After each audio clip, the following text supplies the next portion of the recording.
All right, good afternoon, everyone. I'm Rick Callender. I'm the CEO of Valley Water, as well as your MC for today. And so I'm very glad that the media is able to join us today, and as well as I'll get an opportunity to introduce the folks that are behind me. And of course, we'll have questions afterwards.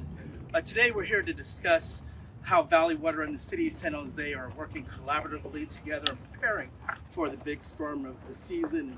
I know as you stand here right now and you see how bright and sunny it is outside, I'm sure many of you have seen the news that's coming that we're about to get hit with our first few atmospheric storms of the season that are barreling down on us, and we'll probably see this coming in a few days. And after last year's series of storms, it was almost nearly 30 atmospheric rivers that hit the Bay Area. It's unbelievable to imagine that, yes, once again, it's forecasted to be yet another wet El Nino year. And so preparation for storms, that's what Valley Water and the City of San Jose does. And what we try to do is we try to make sure that we're checking the creeks to make sure that the capacity is there so the water can flow through the creeks. And Valley Water's stream maintenance program helps us to keep our waterways from overtopping, as well as being able to carry the stormwater runoff that's within the creeks. And our relationship with the City of San Jose, that's extremely important as we inform communities of pending floods. And as I stand here today, I do want to thank Chief Sapien as well as the Urban Search and Rescue Team for joining us here. They also play a critical part in dealing with storms. And so what we do want to do is make sure all the residents are aware of the flood risk and they have the resources to be prepared. And so I do ask for the residents of Santa Clara County and the City of San Jose to visit valleywater.org/floodready to get the latest flood resources and information so they can be prepared not only for this storm, but be prepared for the season. And at this time, I'd like to introduce the mayor of the great city of San Jose, Mayor Matt Mahan. Thanks, Rick. All right, good afternoon, everyone. It is hard to believe that we have a storm coming in with this beautiful weather, but I appreciate you all being here to talk about how we're preparing for the winter season. I really want to thank Rick Callender, Director Santos, and all the leadership at Valley Water who have been great partners with the City of San Jose in ensuring that we're prepared for storms. You know, when I took office at the beginning of the year, we faced some of the worst atmospheric storms that the city has seen in over a decade, and I think that the level of coordination and collaboration between Valley Water, County of Santa Clara, and our various departments at the City of San Jose, it's really a testament to how far we've come in recent years. Really proud of the work we all did collectively to reduce risk to our unhoused population and keep our entire community informed and empowered. And we're very fortunate not to see significant flooding and damage, and we are hoping for the best. Of course, we are expecting that this coming year, looks like we have El Nino conditions, and so we know that we could be hit with a series of atmospheric rivers once again. I'm happy to be here with all of our partners, and I have a great list here, but I'll suffice it to say you have representation from Fire Department, as was mentioned, City's Department of Transportation, Department of Public Works. Extra, we have Valley Water, of course, folks with the Coyote Creek Flood Management Measures Project, and essentially a very deep collaboration here between City, Valley Water, and the county. I want to share just a little bit about what we're doing at the city level to be prepared. We have over 35,000 storm inlets that are cleaned every year to remove debris that can block storm sewer pipes or cause harm to our waterways. City crews follow up to remove accumulated leaves and debris as needed to reduce the chances of flooding from heavy rain. All major storm retention basins and drainage channels in the foothills have been cleared of debris in advance of this winter season. All of the city's 31 storm pump stations have been thoroughly inspected and maintained to ensure they are functioning properly. We've stationed portable backup pumps in flood-prone areas, and additional pumps are available and can be deployed during storm surges. And we'll have our crews, and I know Valley Water will as well, out there monitoring storm inlets, pump stations, and areas that we know are prone to flooding, and we will be available around the clock 24/7 to respond to flooding and other hazards. So as you can see, our departments of transportation and public works have completed a quite extensive list of storm preparation efforts, and they are ready for this storm season. And we work extremely closely with our counterparts, again, at Valley Water in the county, so that if an emergency does happen, our agencies are prepared to respond as one team, avoiding redundancy and filling gaps where needed. We are a coordinated one-team response despite being different agencies. And as we do all of that on our end, on the government side, our residents can also take steps to prepare for and respond to winter storms. Property owners, you can keep your curb and gutter next to your property free of debris, including leaves that can block storm inlets. And to all residents, if you see backed up storm drains, trees or tree limbs that have blown down, or any other storm-related hazards in our roadways or other public right-of-way, please call us at 311. You can also call our dispatch line at 408-793-1900. We are rain ready, we are storm ready in the city of San Jose, thanks to the great collaboration with Valley Water in the county of Santa Clara. And we are hoping for the best, but certainly prepared for the worst. I'm going to offer just a couple of lines in Spanish, since I know we have Spanish language television here, and then I'll hand it off to Director Richard Santos of the Valley Water Board of Directors to share more. Nos acercamos a una temporada de tormentas que serán reforzadas por las condiciones invernales del El Niño. Estamos limpiando los desagües y asegurándonos de que nuestro equipo funcione correctamente para prepararnos para las tormentas que vienen. Al asociarnos con Valley Water y el condado, podemos responder a las emergencias de manera rápida y efectiva. Los residentes pueden hacer su parte manteniendo las canaletas libres de escombros y informados sobre los peligros relacionados con tormentas en las carreteras por 311. Gracias. Now I'd like to invite up Director Richard Santos of the Valley Water Board of Directors to share more. Thank you, Director. Thank you, Mayor Mahan. Appreciate that. Appreciate the support. I'm Richard Santos, your Director of Santa Clara Valley Water District. This is called District 3. This is my district.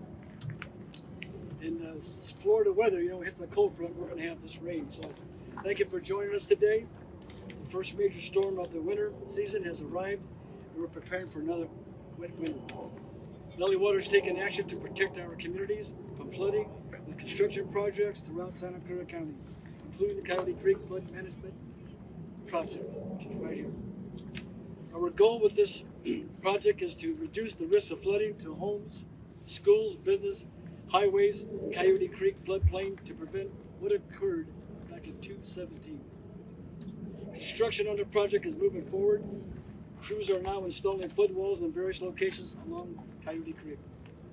Valley Water is committed to moving these critical flood protection projects forward, getting them construction as quickly as possible. I want to thank the City of San Jose, the leadership of the Mayor, for being a partner in our flood preparedness efforts, especially on Coyote Creek project. Remember, we're all partners in preparing for flood prevention, and you, the public, please be our ears and eyes. Give us a call, any concerns you have, because we deliver on Sunday when the mail doesn't. Thank you to the communities for getting flood ready. Be safe and use water wisely. All right. Thank you, Director Santos, and thank you for your leadership in this community. I also do want to commend the mayor's leadership. When you hear him talk about the collaboration through Valley Water and the City of San Jose, I see it firsthand, and it's due to his leadership.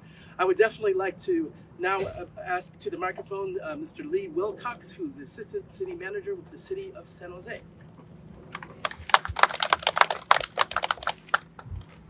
Thank you, Rick. Thank you for your leadership and your team's collaboration. Last week, over 200 city employees went through last-minute preparations for the storm season. What's really reassuring us about with this model is we did it with and together with Valley Water, as we've done over the last several years.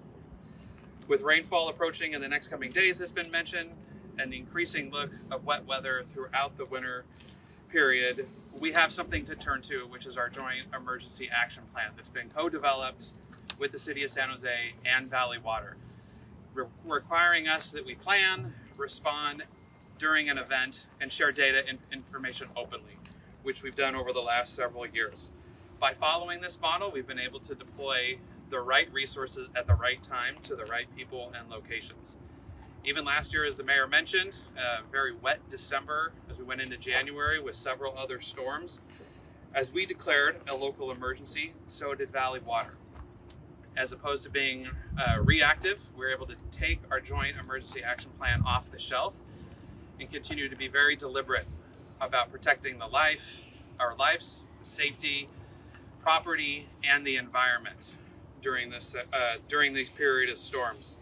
We're able to keep a close eye on waterways like Ross Creek, Los Gatos Creek, Berryessa, Coyote, and Penitencia, and the Guadalupe River. And while the city might deploy in certain cases, Valley Water can deploy in other cases. But as the mayor has said, doing this together as one team has helped the residents overall throughout the city and the county as a whole. I do want to thank our fire department, police department, Department of Transportation, and Public Works for their planning with Valley Water over the last several months in preparation of this winter storm, and for what they're about to do in the coming months. Even last winter's storm, our Departments of Public Works and Transportation addressed over 1,000 downed trees, 20 potholes a day that needed fixing due to urgent storms for our residents, and over 1,000 clogged storm drains on a daily basis. One of the biggest challenges that we've faced with rising levels in our creeks and rivers is our unsheltered population. Last year along the Coyote Creek and Guadalupe, we were able to shelter nearly 300 of our unhoused residents, and we're going to continue to prioritize that with our police department, fire department, our Parks, Recreation, and Neighborhood Services department, Public Works department, and Department of Transportation. I'm really proud of this team and thankful for the collaboration with Valley Water, and I'll turn it back to Rick. Thank you, Lee. I appreciate it. And now what we'll do is we'll open for questions that you may have to any of the speakers, and the speakers will be available for one-on-ones hopefully afterwards as well. Yeah, two questions for you. First one is, I know back in January or February, when one of the big storms came in, you called for the homeless populations along the river to exit and come off from where they were staying. Are you going to be making the same call this time around? And then the second question is, how is last year's very wet weather going to impact how the rain falls on the ground this time around? All right, I heard two questions. One of them I asked for, see if someone from my staff can talk about the unhoused situation. Maybe I believe what you're talking about is on Coyote Creek. We work jointly with the City of San Jose as we're building the Coyote Creek Flood Protection Project. Is that the one that you're referring to? Yeah, where I believe there was an emergency declaration or something of that sort. Yeah, that was. We can take it. Absolutely. Yeah, specifically last winter, we did an emergency proclamation for the residents along the Coyote and Guadalupe Creek. Those are, for this year, situation is quite different. We've been doing a lot of outreach ahead of the winter storm for a variety of reasons along the Guadalupe and Coyote Creek, so those populations are somewhat smaller. We have case management down there now, continuing to address those needs and trying to find them shelter. That'll be a call based off of how winter continues to escalate for calls around like Los Gatos or Ross Creek, but it is something based off of last year's experience that we've been working with Valley Water through all year. And then the second question was, if you can remind me, how the rainfall comes in, what we're doing. How the heavy rainfall from last winter, how it will impact this coming winter, if at all. Well, last winter, what we try to do is make sure, as I responded to earlier, we try to make sure that we're removing debris from our flood protection project so it can continue to convey the water. In terms of the predictions, we look a little bit at I'm going to ask our emergency services manager, Alex, can you talk about what we do as relates to rainfall and how we deploy our crews? Sure. So Alexander Gordon, Assistant Officer for Emergency Safety and Security. So Basically, we're always monitoring the levels of our creeks and our reservoirs, but we're also monitoring the weather forecast with National Weather Service. So whatever they're providing to us as their forecast, we're then taking that information, analyzing it, and making projections where we might see some trouble spots, whether it's in San Jose or different areas of the county. From that point, our maintenance crews, they're going out and throughout the year and definitely during the pre-storm time frame to clear out debris, see if there's any disruptions out there. But as we see things, we're communicating with the city of San Jose. As they see things, they're communicating back, and ultimately we're just trying to coordinate and get ahead of things. But to be honest with you, we're going to take all these preparations, we're going to get ready to go, but it really does depend on where that rain falls when the time comes, because something projected a day before may be a little bit different than what actually happens and where that water falls in the watershed. So it's really important that our relationships are tight and that we're communicating, which we already are. And like mentioned before, we have our joint emergency action plan that identifies when we have a call to action, what our roles and responsibilities are, and that is our guide, which we'll continue to use. I have a question, two-part, one for the city, one for Valley Water. It was back in May, I think many of us were here covering, that this was one of the larger homeless encampments in the area, had to be cleared out. Can the city give us any update on those folks there? How many were put into housing, whatnot? And then for Valley Water, can you tell us just what's the latest on this project with what we're seeing today? I don't have the number. I'll just say, I don't have the exact numbers on where every single one of those individuals goes. So we do a couple of different things. An item that'll be before council tomorrow will be our overnight warming locations. We stand those up during the winter. We have the ability to flex facilities when we have a big storm. We had to, as Lee Wilcox mentioned, when we had to do that emergency proclamation, we needed to move many more people out of the channel so that they would not be at risk of drowning. And so we have the ability to open community centers, but we basically monitor storms in collaboration with Valley Water, pay attention to those water levels, and as necessary can open up space and create safe places for people to go. Those are emergency facilities that are meant to protect lives and property and get people indoors quickly and efficiently. They are not a long-term housing solution. There's a whole other body of work we're doing around standing up interim housing, permanent affordable housing, and a whole continuum of solutions. This is really an emergency response, and that's what we did in January, and I believe maybe early February as well, but during those series of atmospheric rivers, just to save people's lives, frankly, because it's incredibly dangerous to be down in the channel when the storms are happening. Mayor, we do have those figures right here. Take a look. All right, and then while the mayor's getting the figures, I would like to go ahead and bring to the microphone Caitlin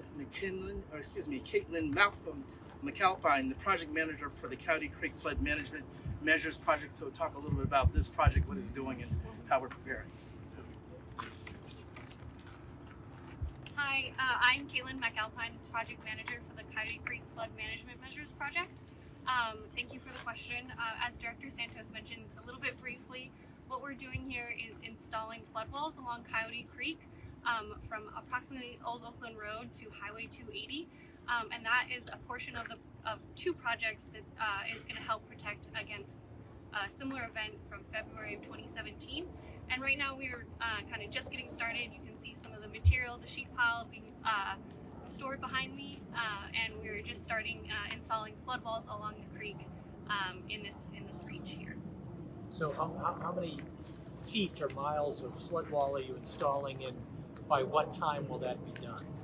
At this phase of the project, the Coyote Creek Flood Management Measures phase is about 6,000 linear feet of flood wall, and estimated completion end of December 2024. Can I ask what exactly happened in 2017 that caused this to flood so badly? I actually wasn't here in 2017, so I think I would turn it over. Just kind of explain why this occurred? Well, what you saw in 2017, I think, was a series of atmospheric storms, which unfortunately caused for the water to breach and make its way out of the Coyote Creek. And Coyote Creek wasn't the only one. You also saw it in Yagas Creek in South Santa Clara County, but it was really a series of atmospheric storms and not enough capacity within the creek. Then why didn't that happen last year as well? Last year, I think what you saw was a little bit of changes in the operations, as well as we placed the project which Caitlin had just referred to, upspring of Rock Springs, and we didn't see the atmospheric storms stay over Coyote Creek in the same way they had prior. So when you look at the storms, when the storms come in, if the storms are hanging out over Coyote Creek as they did before, you never know what you're going to get. And so what we're trying to do is make sure that we're coordinating with the city of San Jose.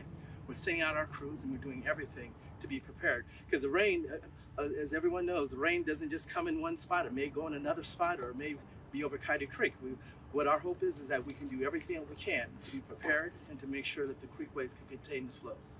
I get a sense from a comment that you made or somebody made earlier that maybe there wasn't quite as much coordination of communication at that point, and has that been rectified? Well, what I can say is in my entire career here, under the leadership of the mayor right now, I think we have the best coordination, and our teams are definitely well coordinated.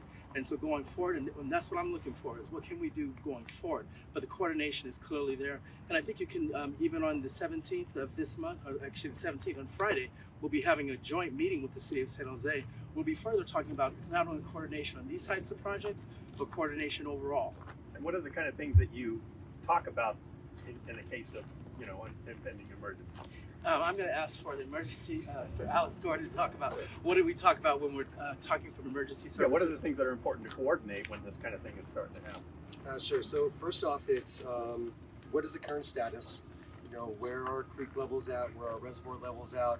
What type of contribution from the reservoirs is feeding into the creeks where the waters may rise? How much debris is in there, because water gets backed up, and it's really important, again, from the different lands that Valley Water, City of San Jose, that all the work that we do leading up into, the storm season, we've done as much maintenance as we can.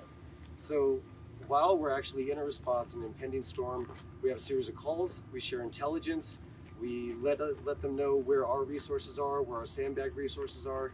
The city shares similar information with us, and we're basically building action plans on how we address the next day, the following day, the storm that's going to follow. But we're doing this in coordination between our two agencies. So it really depends on that day and that series of storms that we're dealing with, and again, where the status is of our creeks and reservoirs, and then where we project trouble spots to be potentially. But like I said earlier, we really are going to prepare the best that we can. But once that water starts falling from the clouds, we got to see where it really, really hits. So we're very flexible. We communicate a lot, and I think that's where our strength is.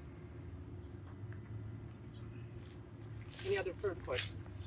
Following up on the colleagues' questions about the unhoused residents, we know what happened last year. We know a lot of people, unhoused residents, live by the creeks or by, either the Coyote Creek or the Guadalupe River. But how are you guys going to ensure these people actually evacuate by the time, the storm hits? I'm going to turn that over to the city. Thank you. Yeah, maybe I'll take part, and then the assistant city manager can take part. I'll just follow up on what happened last year and offer a couple of comments, and then Assistant City Manager Lee Wilcox can share a little bit about how we were out there with homeless outreach, our homeless outreach team, police, and some of the ways that we can communicate to folks. But I'll let Lee share that. Just in terms of last year, and this is just for city facilities specifically, so our community centers, and we set up emergency evacuation transition facilities, we called them ETFs. So last year, during the storms in January, February, we are aware of 283 individuals who sought emergency shelter through one of these additional facilities that we stood up during the storms, who came indoors.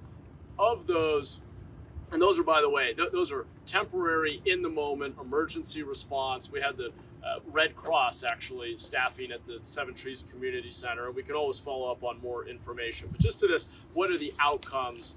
At the evacuee transition facility, when we decommissioned it in May, we had 94 individuals sheltered there for quite a few weeks. And where they ended up, we were able to place 5 in permanent housing, 1 through a rapid rehousing voucher on the path to permanent housing. 73 were able to find placements in interim housing here in our county, mostly in the city of San Jose. And then 15 So a little more than 15% did return to homelessness. Sometimes that's a personal choice. Our goal is to build basic dignified shelter and ultimately enough affordable housing for everyone, and as it's available, require that people come indoors. That's a whole other longer conversation. But maybe in terms of emergency response, Lee can share a little more about how we let people know that there's danger and help them transition to a safer place. Sure. Thanks, Mayor. So the city does have a very specific work program and team around outreach for our unsheltered residents specific to the storm season. So I think what Alex mentioned first and foremost is the data and the information that both organizations share, depending on where those storms are coming in, which creeks or rivers might be the most impacted. We can be very targeted and use our resources most efficiently and really try and help those folks. There is a team of our housing department, parks, recreation, neighborhood services, as well as nonprofit community, as well as countless volunteers from the city, whether it be the mayor's office, council offices, city manager's office, and a variety of other departments that go out and do this outreach individually with those folks. We have information that's given in English, Spanish, and Vietnamese, as well as other languages, and really try and get them either into one of the emergency shelter options that we have that the mayor just spoke about, or have one of our nonprofit partners that has other facilities take that over. So it's something that we continue to monitor and plan around within the city all year long. Any other questions? If not, I think finally, just what specifically, what kind of indicators do you folks look to? I mean, everybody seems pretty convinced this is going to be another wet winter and not another resumption of the drought. Why? What is it that you're seeing, or what is it that you're hearing that has brought you to that conclusion? well, that's the National Weather Service that will actually will be meeting with our board of directors tomorrow and talking about what the El Nino forecast looks is projected to be. If you recall, last October, the National Weather Service also predicted that we were going to see intense rainfalls in atmospheric rivers between January and March of last year, and it did turn out accurate. But we are listening to the National Weather Service when they are making the predictions.